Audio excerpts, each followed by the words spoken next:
What if the perfect life you thought you had was nothing more than a gilded cage? And the man you loved was the one holding the key? For Charlotte Peterson, life was a fairy tale. She was married to the handsome, charismatic millionaire Richard Davenport and pregnant with their first child. But at their own lavish charity gala, in front of New York's elite, Richard shattered the illusion with just 3 words aimed at his heavily pregnant wife. As Charlotte fled, her world crumbling, a young waiter caught her arm. He didn't offer a glass of water or a kind platitude. He leaned in and whispered a secret not about Charlotte, but about her husband. A secret so explosive it would ignite a chain of events that would expose a lie years in the making and change all of their lives forever. The chandeliers of the Davenport estate dripped crystal light, casting a diamond-like shimmer over the sea of tuxedos and couture gowns. It was the annual Davenport Foundation Charity Gala, the crown jewel of the Manhattan social calendar. And Charlotte Davenport, née Peterson, felt like an imposter in her own home. At 7 months pregnant, she felt less like a graceful hostess and more like a small barge navigating a treacherous harbor. Her custom-made sapphire silk gown, meant to be elegant, felt restrictive. Her swollen ankles protested in their designer heels. Her husband, Richard Davenport, moved through the crowd with the predatory grace of a panther. He was all sharp angles and blindingly white smiles. His handshakes were firm, his laughter echoing with the confidence of a man who had never known a day of want. He was the heir to the Davenport shipping fortune, a legacy he had expertly pivoted into global logistics and tech investments.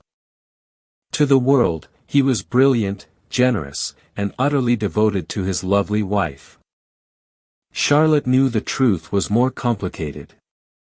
The Richard she had fallen in love with, the funny, slightly awkward man who'd stumbled over his words asking her out after a chance meeting at a coffee shop, had slowly been replaced by this polished, untouchable figure. The deeper she was drawn into his world of old money and unspoken rules, the more the man she loved receded, replaced by the Davenport heir. His mother, Eleanora Davenport, a woman who seemed to be carved from Arctic ice, was holding court near the grand fireplace. Her eyes, the same piercing blue as her son's, swept over Charlotte, and the subtle downturn of her lips was a familiar critique. In Eleanora's eyes, Charlotte, the daughter of a Midwestern high school principal, would never be anything more than a pretty but ultimately common accessory for her son. The pregnancy, which should have been a bridge between them, had only widened the chasm. Eleanora had made it clear she expected a male heir, a true Davenport, to carry on the name. The fact they were having a girl was a disappointment Charlotte was made to feel daily. "Darling," Richard's voice, smooth as velvet, cut through her thoughts. He appeared at her side, his arms sliding possessively around her waist. He smelled of expensive cologne and single malt scotch. "Jeffrey Price is here. I want you to be charming." Jeffrey Price was Richard's primary business rival, a self-made tech billionaire with a reputation for ruthless acquisitions. Their presence together was a carefully orchestrated performance of civility for the benefit of the press and their shareholders. "Of course, Richard," Charlotte said, forcing a smile. She followed him towards Jeffrey, her steps feeling heavy and clumsy. As they approached, her foot caught on the edge of a Persian rug. She stumbled, lurching forward with a small, undignified gasp. She didn't fall, but a tray of champagne flutes held by a passing waiter clattered to the floor as he jumped back to avoid her. The music seemed to dip. 100 pairs of eyes turned towards the sound, towards her. A flush of hot, deep shame crawled up her neck. She could feel Eleanora's gaze boring into her back. Richard's hand tightened on her arm, his fingers digging into her skin. He leaned in close, his voice a low, venomous hiss meant only for her, yet in the sudden lull, it carried. "For God's sake, Charlotte, could you be any more embarrassing?" The word struck her with the physical force of a slap. Embarrassing. In front of everyone. In front of his rival, his mother, their friends. It wasn't just the word, it was the contempt dripping from it. The final confirmation of a fear she'd been nursing for months, that she was a liability, a blemish on his perfect life. Tears pricked at her eyes, hot and immediate. She pulled her arm from his grasp, her heart hammering against her ribs. "Excuse me," she murmured, her voice thick.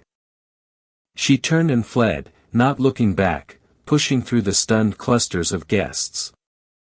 Their whispers followed her like the rustling of dry leaves. She didn't head for the grand staircase or their private wing. She needed air. She pushed open the French doors leading to the west terrace, the cool night air a welcome shock to her heated skin. The manicured garden stretched out below, illuminated by soft, strategic lighting. The city skyline glittered in the distance, a cold and indifferent witness. The shame was a physical weight pressing down on her chest, making it hard to breathe. She leaned against the cold stone balustrade, one hand protectively cradling her belly, and finally let the tears fall. He hadn't even looked at her with concern, only disgust. "Ma'am? Mrs. Davenport?" The voice was quiet, respectful. She turned hastily, wiping her eyes. It was one of the waiters, a young man with dark, kind eyes and a neatly pressed uniform. He was holding a glass of water. He looked to be in his early 20s, with a serious but gentle expression. "I'm fine, thank you," she said, her voice betraying a sob. "I don't think you are," he said softly. He stepped closer, out of the direct line of sight from the ballroom. "I heard what he said." Charlotte flinched, another wave of humiliation washing over her. "Please, just leave me be." "I'm sorry, but I can't," he said, his voice dropping even lower. He glanced back towards the party, then leaned in, his expression urgent. "My name is Leo Martinez. We haven't met, but I need to tell you something." She stared at him, confused. "Tell me what?" He took a deep breath, his dark eyes locking onto hers with an intensity that startled her. He wasn't just offering sympathy. This was something else entirely. "What your husband did in there. It wasn't just cruelty," Leo whispered, his voice barely audible over the distant music. "It was a diversion. He's panicking. I know what he's really hiding, Mrs. Davenport. It's bigger than you can imagine. It's about a project called Viridian Dynamics." The name meant nothing to her. She shook her head, bewildered. I don't understand." "You don't have to understand right now," he said, pressing the glass of water into her hand. "Just know that his anger at you isn't about you. It's about fear. Be careful. And if you want to know the truth, meet me tomorrow. 2 p.m., the cafe on the corner of Lex and 77th. The Daily Grind. Please, it's important." Before she could respond, he gave a slight, formal bow and melted back into the shadows, disappearing through a service door. Charlotte was left standing alone on the terrace, the cold glass in her hand, the name Viridian Dynamics echoing in her mind. And a chilling new emotion creeping in alongside the hurt and shame, a sliver of terrifying curiosity. The whisper on the terrace hadn't mended her broken heart, but it had just armed her with a question that might save her life. The rest of the evening passed in a blur of forced smiles and hollow apologies. Charlotte eventually composed herself, reapplying her makeup with trembling hands in a deserted powder room before re-emerging onto the battlefield of the gala. Richard found her, his demeanor once again impeccably smooth, as if the incident on the terrace had never happened. He made a public show of concern, placing a hand on the small of her back and guiding her through the thinning crowd, his touch feeling more like a brand than a comfort. When the last guest had finally departed, and the catering staff were quietly clearing the debris of the night's festivities, the silence of the vast mansion became oppressive. Richard loosened his bow tie, his back to her as he poured 2 fingers of scotch at the bar in their private library. "You really made a scene tonight, Charlotte," he said, his voice flat. Charlotte's shock had finally subsided, leaving behind a cold, hard knot of anger. "I made a scene. You humiliated me, Richard. You called me an embarrassment in front of our guests, in front of Geoffrey Price." He turned, swirling the amber liquid in his glass. There was no remorse in his eyes, only a weary annoyance. "Oh, don't be so dramatic. You were clumsy. You drew attention. I simply reacted. You're far too sensitive." It was his classic move, gaslighting. He would twist reality until she questioned her own sanity, making her emotions the problem, rather than his actions. It had worked countless times before, chipping away at her confidence until she was the one apologizing. But tonight was different. Leo's whisper had planted a seed of doubt. It wasn't just cruelty. It was a diversion. "I'm carrying your child, Richard," she said, her voice shaking with a mixture of rage and hurt. "My body isn't my own right now. I'm tired. I'm swollen.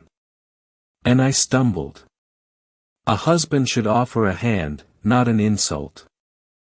"A Davenport is never clumsy," he retorted, his voice sharp as broken glass. "My mother was appalled. You need to get a handle on yourself. This whole pregnancy has made you emotional." He took a long swallow of his drink, his gaze dismissive. The conversation was over in his mind. But for Charlotte, it was just beginning. The name Leo had whispered echoed in her head. Viridian Dynamics. She lay awake for hours that night in their cold, cavernous bedroom, the space between her and Richard in the king-sized bed feeling like a mile-wide canyon. His steady breathing was a maddening rhythm in the dark. She thought about Leo Martinez. He was just a waiter, a caterer. How could he possibly know anything about Richard's business? It was absurd. He was probably a crank, a gossip, looking to stir up trouble. And yet, his eyes. There had been a desperate sincerity in them. "He's panicking." Richard had seemed on edge all night, his charm stretched a little too tight, his smile a little too fixed, even before her stumble. His outburst had been disproportionate, savage. Maybe it was a diversion. The next day, she called in sick to the one thing that was truly hers, her volunteer position on the board of a children's literacy charity. She told Richard she was feeling unwell from the previous night, an excuse he readily accepted, too preoccupied with a series of curt, agitated phone calls in his study. At 1:30, her heart pounding, she put on a simple dress, sunglasses, and a wide-brimmed hat. Feeling like a spy in a B-movie, she took a taxi, not the town car, and had it drop her 2 blocks away from the designated café. The Daily Grind was a small, unassuming place, a world away from the polished chrome and marble cafes she frequented with Richard's circle. It smelled of real coffee and burnt sugar. She scanned the tables, her anxiety mounting. What was she even doing here? She saw him in a booth at the back, Leo Martinez. Out of his uniform, he looked even younger, dressed in a worn university sweatshirt and jeans, a stack of textbooks on the table beside him. He saw her, and a look of profound relief washed over his face. "Mrs. Davenport. Thank you for coming," he said as she slid into the booth opposite him. "Call me Charlotte," she said, her voice barely a whisper. "What is this about? Who are you?" "My name is Leo Martinez," he began, his hands clasped on the table. "And I'm not really a waiter. I mean, I am, it's how I pay my bills. But I'm a student at Columbia. I'm in my final year of the investigative journalism program." This was a surprise. An aspiring journalist. It made a strange kind of sense. "For my thesis project, I decided to investigate greenwashing by major corporations," he continued, his words coming out in a rush. "Companies that publicly promote eco-friendly initiatives while their actual practices are harmful or fraudulent. Davenport Logistics came onto my radar 6 months ago." Charlotte felt a chill despite the warmth of the cafe. Richard's company. But his green initiatives are famous. The Clean Ports Program, the electric truck fleet. Leo shook his head grimly. "That's the window dressing. The real money, the real focus of his new venture capital arm, is a company called Viridian Dynamics. He's been pouring hundreds of millions of dollars into it." "I've never heard of it," Charlotte confessed, a knot of dread tightening in her stomach. "You wouldn't have. It's a private subsidiary. On paper, Viridian Dynamics is developing a revolutionary technology for carbon capture, a way to literally pull pollution out of the air. It's the holy grail of green tech. Richard used the promise of this technology to secure a massive co-investment from Jeffrey Price's firm. That deal was what last night was all about. It was finalized right after you. After you went upstairs. So. It sounds innovative," Charlotte said, though her own words sounded weak. Leo leaned forward, his voice dropping. "That's the point, Charlotte. It's too innovative. It's science fiction. I've spoken to 3 different MIT chemical engineers off the record. They all say the technology, as Viridian's patents describe it, is scientifically impossible with our current understanding of physics. It's a ghost. A shell." "A shell for what?" she breathed. "I don't know for sure," he admitted. "But my source, a mid-level accountant inside your husband's company, started feeding me documents. Invoices, shipping manifests, wire transfers. The money being funneled into Viridian isn't going to research and development. It's being routed through a series of offshore accounts and then used to purchase defunct industrial sites, contaminated land, old chemical plants mostly in developing countries." The coffee she had ordered sat untouched. "Why? Why buy toxic land?" "I don't know the endgame," Leo said, his frustration evident. "But it's a massive fraud. Richard is either scamming Jeffrey Price out of hundreds of millions, or they're in on it together. My source believed the former. He thought Richard was in over his head, being manipulated by someone. He said Richard has been acting erratically for months, terrified of being exposed." "Your source?" Charlotte asked, seizing on the detail. "Can he prove this?" Leo's face fell. "He was supposed to send me the final piece of the puzzle 2 weeks ago, the key that connected Viridian's spending to a specific illegal activity. But he went silent. His phone is disconnected. His email bounces back. He's vanished." The word hung in the air between them. Vanished. Last night, Leo concluded, his gaze intense, Richard was on a razor's edge. He had to close that deal with Price. Any little thing that went wrong, a question from a journalist, a skeptical investor, a wife making a scene could have spooked Price and blown the whole thing up. When you stumbled, he didn't see his pregnant wife. He saw a threat. He snapped.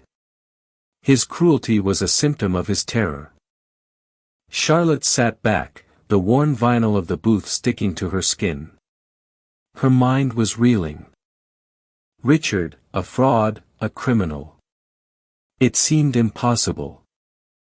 He was meticulous, obsessed with control and reputation. But it also explained so much: his recent paranoia, his obsession with appearances, his violent reaction to a minor mishap. "Why tell me?" she asked, her voice trembling. "Why risk this?" "Because my source is gone, and I'm hitting a wall," Leo said, his honesty disarming. "And because I saw his face when he looked at you last night. No one deserves that. I also know that you live there. You have access I could only dream of. The proof I need, the proof that could protect you and blow this whole thing open, is probably on a computer or in a file in that house." He was asking her to spy on her own husband, the father of her unborn child. She looked at this young, earnest student who was risking his future on a story, on a hunch. Then she thought of Richard's cold eyes, his dismissive words, the casual cruelty that had become their new normal. She thought of her daughter, growing up in a house built on lies, with a father who valued perfection over people. "What do you need?" Charlotte asked. And in that moment, the fairy tale ended, and the fight for her life began. Returning to the Davenport mansion felt like stepping onto a hostile alien planet. The familiar polished mahogany and gleaming marble now seemed to mock her, silent accomplices in a grand deception. Every portrait of a stern-faced Davenport ancestor felt like a judging eye. Her home had become the headquarters of the man she was investigating. The first step was the most terrifying: gaining access to Richard's office. It was his sanctuary, a state-of-the-art fortress of technology and privacy. He was notoriously paranoid about security, and the office was protected by a biometric fingerprint scanner. A scanner that only recognized his thumbprint and, as a concession to her role as matriarch of the house, the thumbprint of his mother, Eleonora. Charlotte had never been granted access. Her opportunity came 2 days later. Richard announced he would be flying to London for a 48-hour trip to meet with their European logistics partners.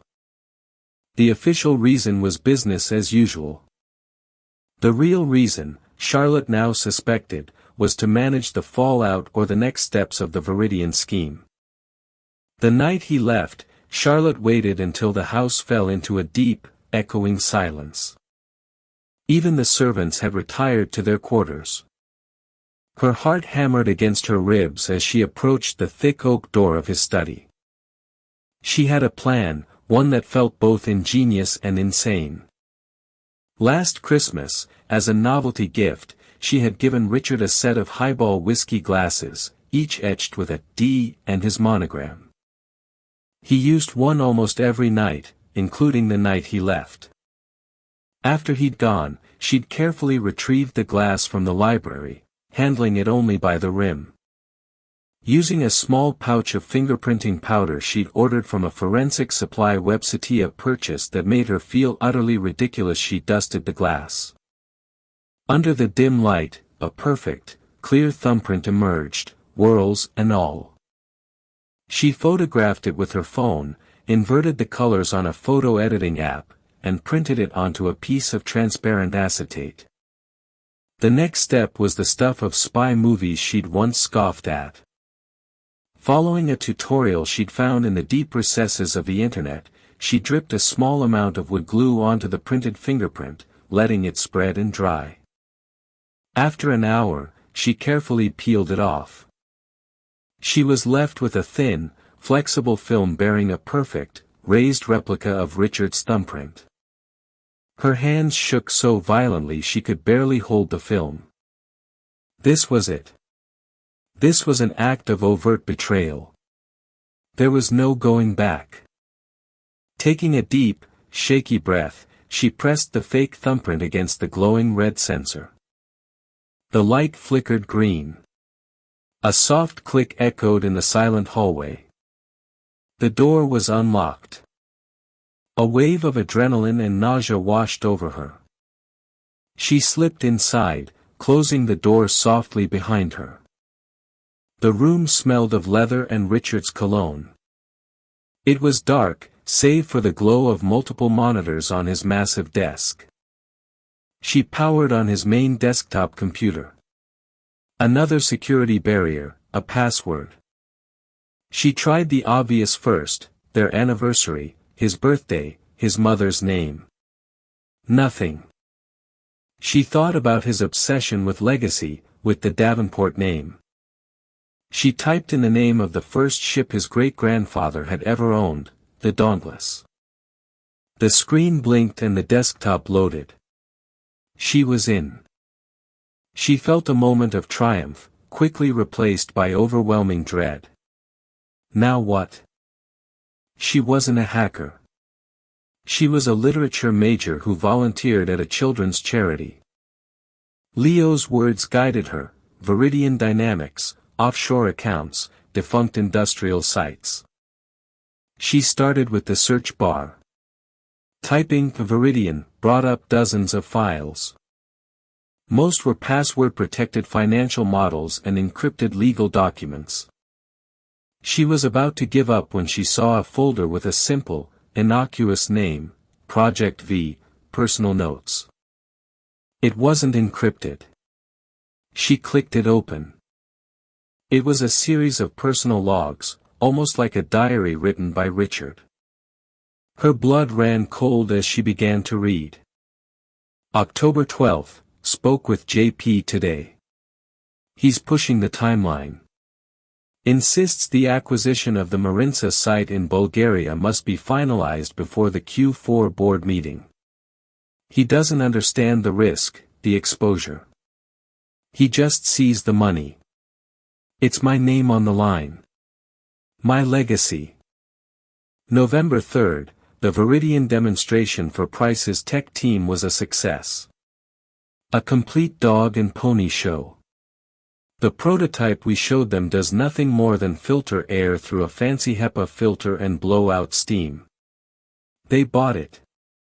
Price is ready to wire the first tranche. Sometimes I'm amazed at the sheer arrogance of these new money vultures. They want to believe in miracles. December 9th, another transfer to Ethelred Holdings. The shell is working perfectly. The money vanishes in the Cayman Islands and reappears as clean investment capital for the land purchases. It's almost elegant in its depravity. Mother would be horrified if she knew. Or would she? She cares about the Davenport name above all else. This is protecting it, in its own twisted way. Charlotte's hands flew to her mouth. It was all true. GP had to be Jeffrey Price. But the log suggested something different from what Leo suspected. Richard wasn't scamming Jeffrey, he was complaining about him, being pushed by him. And what was Ethelred Holdings? She opened a new search tab and typed Ethelred Holdings. The results were sparse, a registered corporation in the Cayman Islands with no listed officers. A ghost. But then she tried a different search, Jeffrey Price and Ethelred. She found it. A single article from a small financial blog from 5 years prior. It detailed Jeffrey Price's hostile takeover of a smaller tech firm. In the fine print of the acquisition, a holding company was mentioned as a temporary vessel for the shares, Ethelred Holdings. It was Jeffrey's shell company. The pieces started to click into place, forming a picture far uglier than she had imagined. Richard wasn't the mastermind. He was a pawn. Jeffrey Price was using Viridian Dynamics not to be scammed, but as a mechanism to launder his money. He would invest his clean money into the fake tech company, Richard would route it through the offshore shell, and then use it to buy worthless, polluted land. But why? What was the purpose of buying toxic waste sites? Her eyes fell on another file in the personal notes folder. It was a scanned document, a single page.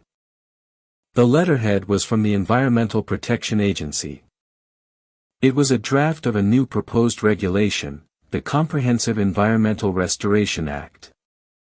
The document outlined a massive government subsidy program, offering billions of dollars to corporations willing to take on the cleanup of designated Superfund sites, the most toxic industrial locations in the country. If the bill passed, anyone owning those sites could essentially get paid a fortune by the government to clean up a mess they didn't even make. The draft was dated 2 years ago. At the bottom, a handwritten note. Courtesy of Senator Morrison. He assures me it's on the fast track for the next legislative session. Our man in Washington delivers. Jeffrey Price wasn't just committing fraud. He was engaging in insider trading on a colossal scale, using government information to plan a scheme that would net him billions. And he was using Richard and the Venerable Davenport name as his cover. Richard wasn't a predator. He was the vehicle. His company, his reputation, his name were all being used to legitimize a massive criminal conspiracy. Suddenly, a sound from the hallway. A floorboard creaked. Charlotte's blood turned to ice. She slammed the laptop shut, her heart leaping into her throat. Richard wasn't supposed to be back for another day. Had she been discovered? The doorknob began to turn. She dove behind the enormous leather sofa just as the office door swung open. Peeking through the gap between the sofa and the wall, she saw a figure step into the room. It wasn't Richard. It was his mother, Eleanora Davenport. She was in her silk dressing gown, her silver hair perfectly coiffed, even at this late hour. She didn't turn on the lights. She walked directly to the desk, her movements sure and steady in the gloom. She sat in the chair Charlotte had just vacated, opened the laptop, and with no hesitation, typed in the password. The Dauntless. Charlotte held her breath, trying to make herself smaller, invisible. What was she doing? Eleanora didn't browse files. She navigated directly to a secure email portal that Charlotte hadn't even seen. She typed in a username and password and opened a single email. She read it, her face illuminated by the screen's glow, her expression grim and unreadable. Then she typed a short, curt reply. When she was done, she didn't just close the email. She ran a program that Charlotte recognized from tech thrillers, a digital shredder. The program erased the message, then overwrote the data sector to make it permanently irretrievable. Then she closed the laptop, rose from the chair, and left the office, closing and locking the door behind her. She had been in the room for less than 5 minutes. Charlotte remained frozen behind the sofa for a long time, her mind struggling to process what she had just witnessed. Eleanora wasn't just an accessory with access. She was an active participant. She knew. She knew about the passwords. She knew about the secure email. She was communicating with someone and covering her tracks. The initial theory that Richard was Jeffrey Price's pawn was suddenly incomplete. A new, more horrifying possibility emerged. What if Richard wasn't the pawn and Jeffrey wasn't the king? What if they were both just pieces on the board, being moved by the quiet, icy queen who had just left the room? The matriarch, protecting her family's name and fortune by any means necessary. Charlotte crawled out from her hiding place, her body aching with tension. She felt the baby kick, a sharp, insistent reminder of the life she was carrying. This was no longer just about Richard's lies. This was a conspiracy that ran deeper and darker than she could have ever conceived. And she and her unborn child were trapped right in the middle of it. The next 24 hours were a masterclass in deception. When Richard returned from London, feigning jet lag and complaining about the food, Charlotte played the part of the dutiful, concerned wife. She brought him tea, listened to his fabricated stories about the meetings, and pretended that the chasm between them wasn't now filled with toxic secrets and federal crimes. Every smile was a lie, every touch a performance. The knowledge of what she'd found sat like a lead weight in her stomach. Eleonora was the true shock. The cold, dismissive matriarch was not just a bystander. She was a player. Charlotte watched her at breakfast, observing her crisp, precise movements, the way she commanded the room with a mere glance. Was she the mastermind or just a co-conspirator? Charlotte managed to slip away that afternoon, meeting Leo in a noisy, crowded food court at Grand Central Station, the anonymity of the crowd providing a strange sense of security.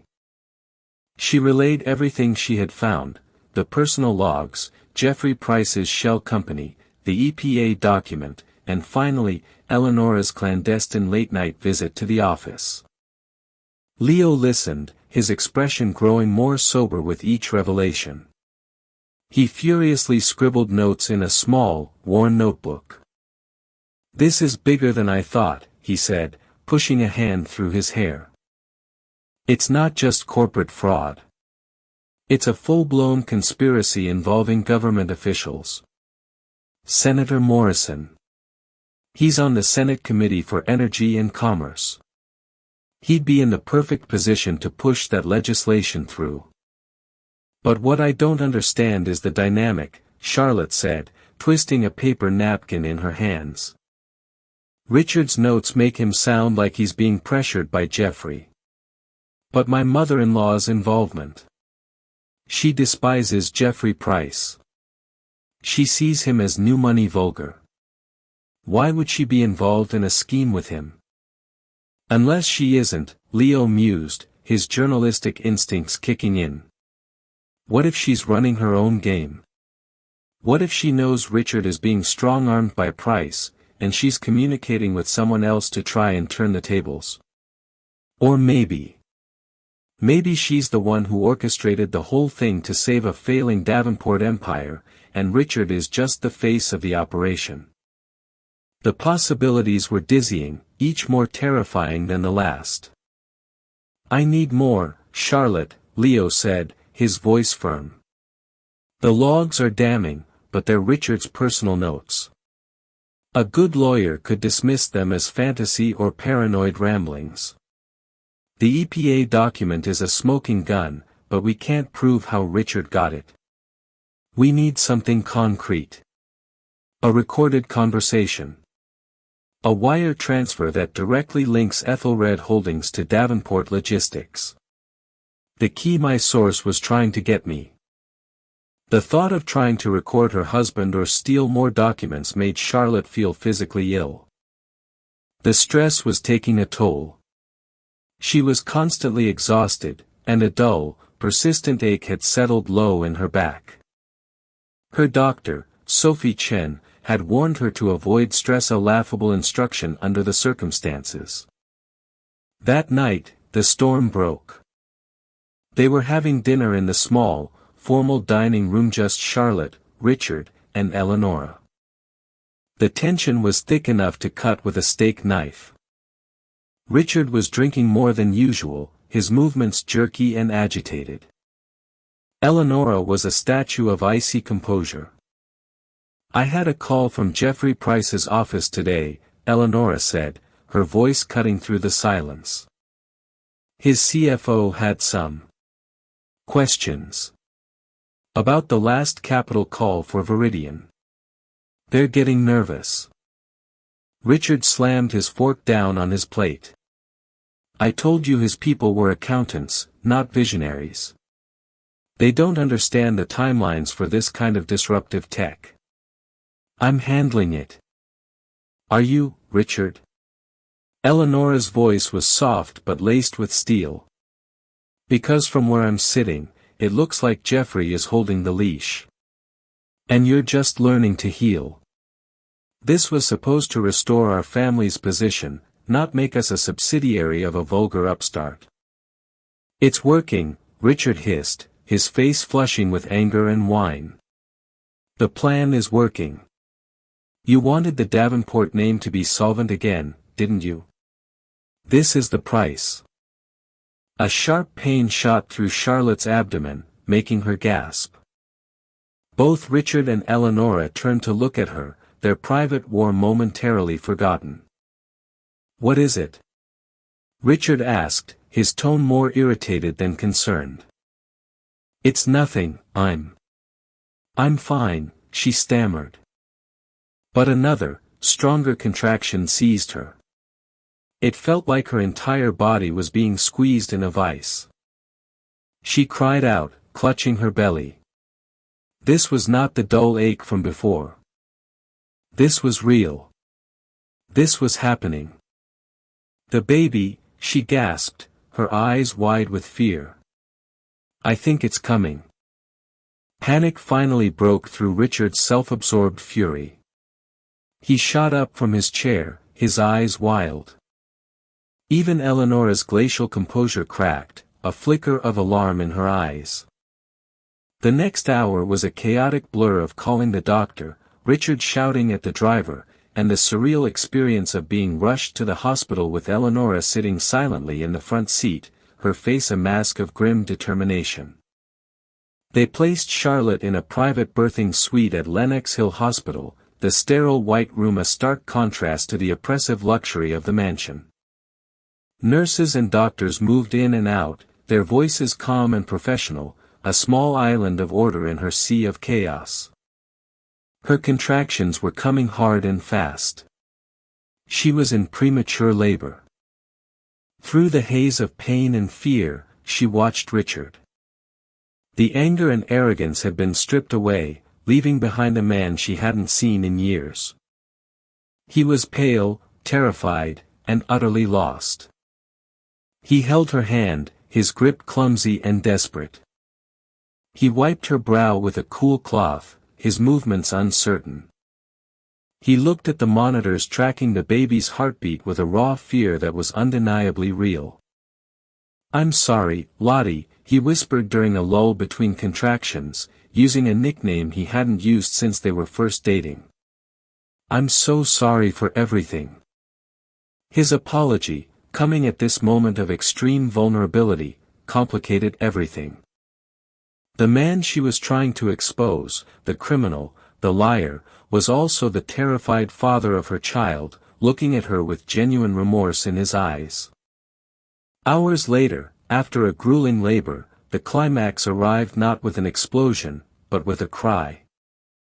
The first, startling cry of a new life. Their daughter was born.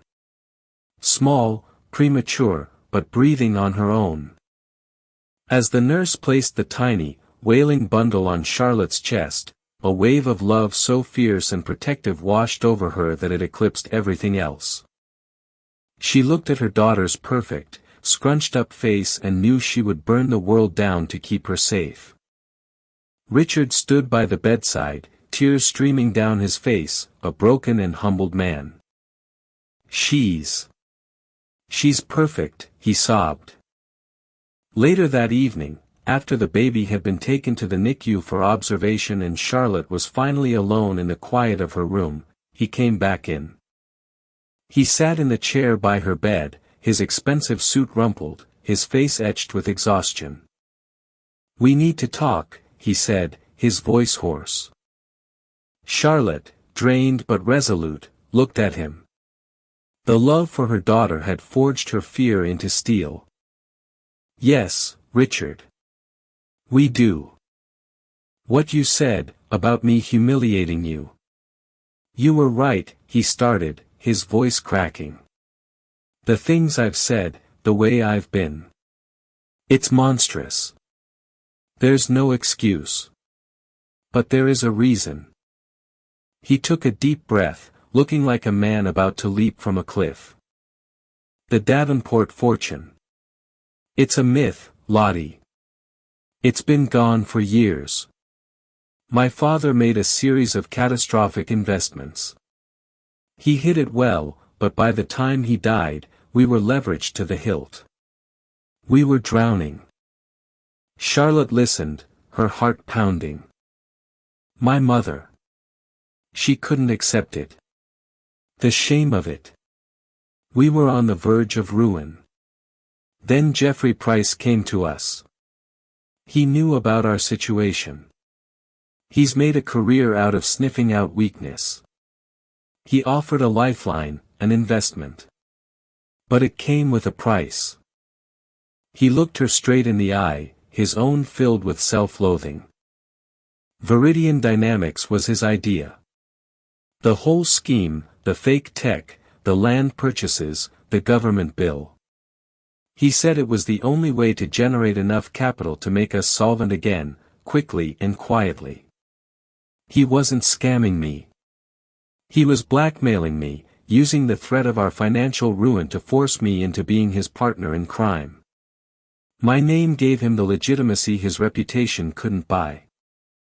And the way you treated me? Charlotte asked, her voice cold. Was that part of his plan, too? No, he said, shaking his head, a fresh wave of shame washing over him. That was all me. I was suffocating. I hated him. But most of all, I hated myself. I hated the weakness he saw in me. And I looked at you. So pure, so good, so untainted by all of this. And your pregnancy. It was supposed to be this perfect, happy thing, but my life was a lie. You were a walking, breathing reminder of how badly I had failed, of the filth I was wading in. Calling you embarrassing. It was like I was trying to push you away, to tarnish you so you wouldn't be a constant reminder of the man I was supposed to be but wasn't. It was poison, Lottie, and I'm so sorry. It was the final, devastating piece of the puzzle. The whole ugly truth. He wasn't a monster. He was a weak man, trapped by pride and circumstance, who had become monstrous. Just then, the door opened. It was Eleonora. She was holding a sleek, expensive-looking baby monitor. The nurse said you could watch her from here, she said, her voice softer than Charlotte had ever heard it. She placed the monitor on the bedside table. On the small screen, their daughter slept peacefully in an incubator. Eleonora looked from the monitor to her son, then to Charlotte. Her icy facade seemed to have melted, leaving behind an old, tired woman. He's told you, I gather, she said. It wasn't a question. Charlotte just nodded. Eleonora sighed, a sound like cracking ice. My husband's pride destroyed us. I was determined that my sons would not. I did what I thought was necessary to protect our family, to protect the legacy for her. She glanced at the baby on the screen. I was wrong. I was just as proud, and just as foolish. She then looked directly at Charlotte, her blue eyes, for the first time, holding not judgment, but a plea. Jeffrey Price is a shark who smells blood in the water. He will not stop. He will consume Richard, this family, and everything we have left. The information you now hold. It is the only weapon we have. The question is, Charlotte, what are you going to do with it? The question hung in the sterile hospital room, heavier than any threat. The power was no longer with the millionaire, the matriarch, or the shark. It was with her, the woman they had dismissed. And in the NICU down the hall, her tiny, fragile daughter was waiting for an answer. For 2 days, Charlotte existed in the liminal space of the hospital, torn between the overwhelming, primal love for her newborn daughter whom she named Hope and the colossal decision that lay before her. She watched Richard, who was a constant, hovering presence. He was gentle, attentive, and utterly broken. He fed Hope her first bottle through a small opening in the incubator, his large hands trembling as he held the tiny vessel. He spoke to her in hushed, loving tones, promising her a better world, a promise that sounded like both a prayer and a confession. She saw the man he could have been, and it was heartbreaking. She also saw Eleonora, who visited daily. The iron matriarch was gone, replaced by a grandmother who stared at Hope through the plexiglass with a mixture of awe and profound regret. The conspiracy was no longer an abstract financial scheme. It had a tiny, sleeping face that represented a future they had all mortgaged. On the 3rd day, Charlotte made her decision. She called Leo Martinez. "I have everything," she said, her voice clear and steady. Richard confessed. "He'll cooperate. But I have conditions." The meeting took place not in a sterile boardroom or a clandestine cafe, but in the hospital's quiet, sunlit family lounge. It was neutral ground. Charlotte sat on a sofa, flanked by Richard and Eleonora. Leo sat opposite them, his notebook open, his expression serious. He was no longer just a journalism student. He was the arbiter of their fates. "Here is the deal," Charlotte began, her gaze unwavering. "Richard will give you a full, recorded confession. He will detail Jeffrey Price's entire scheme, from the initial blackmail to the insider information from Senator Morrison. He will provide access to every server, every offshore account, every piece of evidence you need to hand this to the SEC and the Department of Justice on a silver platter." Leo nodded slowly, absorbing the gravity of her offer. "In exchange for what? Immunity?" "No," Richard interjected, his voice raspy. "I'm not asking for immunity. I broke the law. I'll face the consequences for my role in this. I want to mitigate the damage to innocent people. My employees. My child." Charlotte picked up where he left off. "Richard will plead guilty to a lesser charge, conspiracy to commit fraud, perhaps. He will be the prosecution's star witness against Jeffrey Price and Senator Morrison. His cooperation should be grounds for a significantly reduced sentence. Community service, house arrest, a short term at a minimum security facility. I don't care what it is, as long as it means he will be in his daughter's life."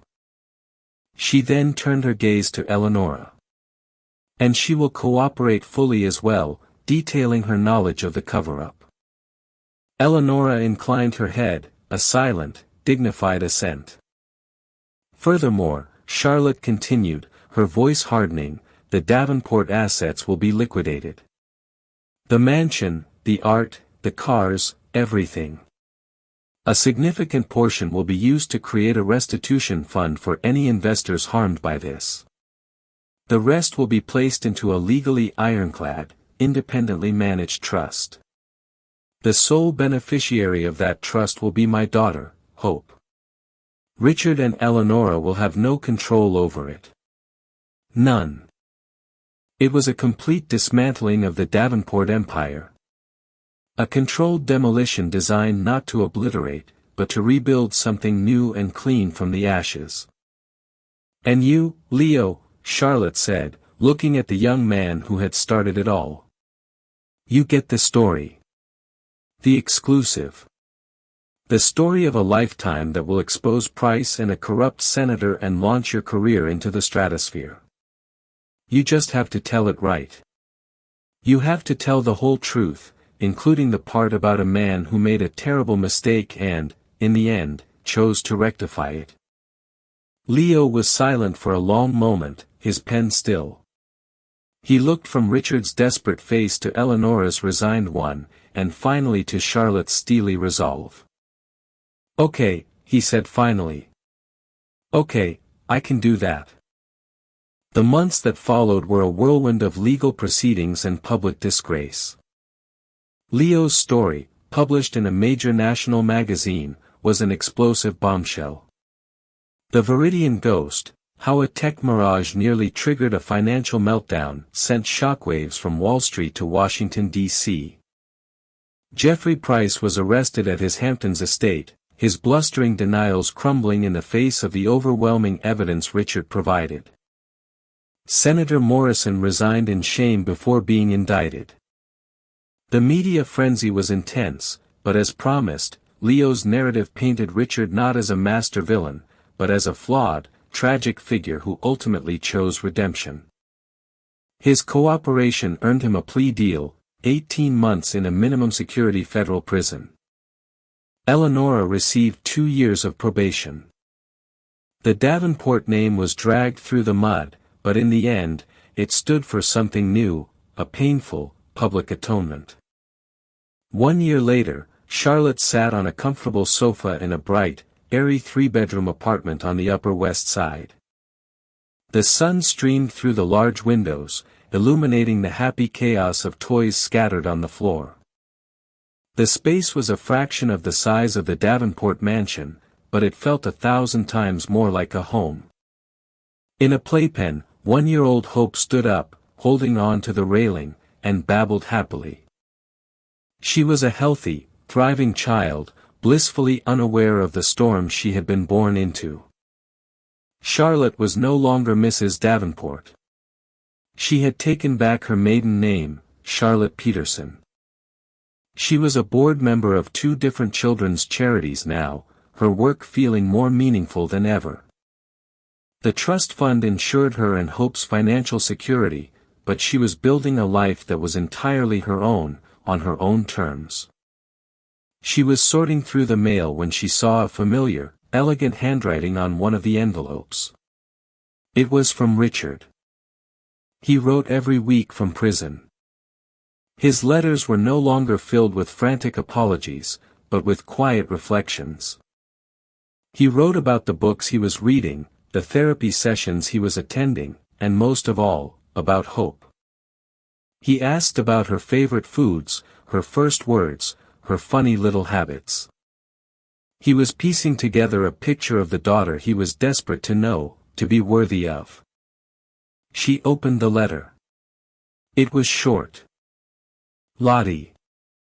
I learned today that my sentence is being reduced for good behavior. I'll be out in 6 months. I don't expect you to be waiting. I don't expect anything. I forfeited that right a long time ago. But I hope, one day, you will let me take my daughter to the park. I want to teach her how to swing. I want to be her father. I'm working every day to become a man who deserves that title. Yours, Richard. Charlotte folded the letter, a complex mix of emotions swirling within her. There was no going back to what they were, but perhaps there was a path forward to something new, a different kind of family forged in truth instead of lies. She looked at Hope, who was now laughing, her eyes bright with life. The whisper on the terrace from a brave young waiter had saved her from a gilded cage. But it was her daughter's first cry that had truly set her free. She had walked through the fire, and on the other side, she had found not a fairy tale ending, but something far more valuable, a real beginning. Charlotte's story is a powerful reminder that the most perfect-looking lives can hide the most painful secrets. It shows us that true strength isn't about enduring mistreatment silently, but about finding the courage to listen to that small voice, whether it's from a stranger or from within, that tells you something is wrong. She dismantled an empire, not with rage, but with resolve, all to build a safe world for her daughter. Her journey from a humiliated wife to a powerful architect of her own destiny proves that it's never too late to rewrite your own story. If Charlotte's incredible story of courage and resilience touched you, please show your support by hitting that like button. Share this video with someone who might need to hear a story of empowerment. And don't forget to subscribe and turn on notifications so you won't miss our next real-life drama that will have you on the edge of your seat. Thank you for listening.